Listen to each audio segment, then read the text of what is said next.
পশ্চিম তীর ইসরায়েলের অংশ হবে না এমন মন্তব্য করেছেন মার্কিন প্রেসিডেন্ট ডোনাল্ড ট্রাম্প।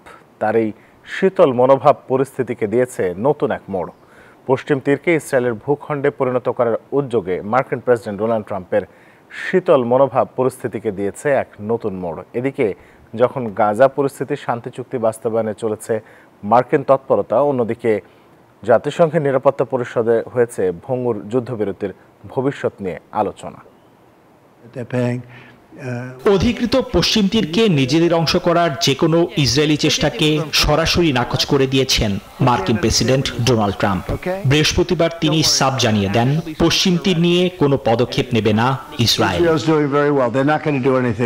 এরই মধ্যে গাজায় ভঙ্গুর যুদ্ধবিরতি টিকিয়ে রাখতে ইসরায়েলি প্রধানমন্ত্রী বেনিয়ামিন নেতানিয়াহুর সঙ্গে বৈঠক করেছেন মার্কিন পররাষ্ট্রমন্ত্রী মার্কো রুবিও। তার মতে পশ্চিম তীর নিয়ে ইসরায়েলের এই বাড়াবাড়ি গাজায় শান্তি প্রতিষ্ঠার মার্কিন পরিকল্পনাকে ঝুঁকিতে ফেলতে পারে। বান্ডেল থাকলে প্রতি সেনমানিতে টাকা বাঁচবে। বিকাশ সেনমানি বান্ডেল কিনে জিতুন প্রতি লেনদেনে।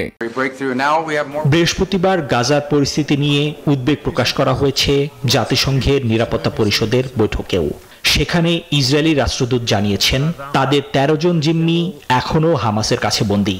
যদিও যুদ্ধবিরতি চলছে, কিন্তু উভয় পক্ষই একে অপরের বিরুদ্ধে তুলেছে লঙ্ঘনের অভিযোগ। তবে সবচেয়ে বড় সংকট মানবিক। বিশ্ব স্বাস্থ্য সংস্থা জানিয়েছে, গাজায় যে পরিমাণ সহায়তা যাচ্ছে তা প্রয়োজনের তুলনায় খুবই সামান্য।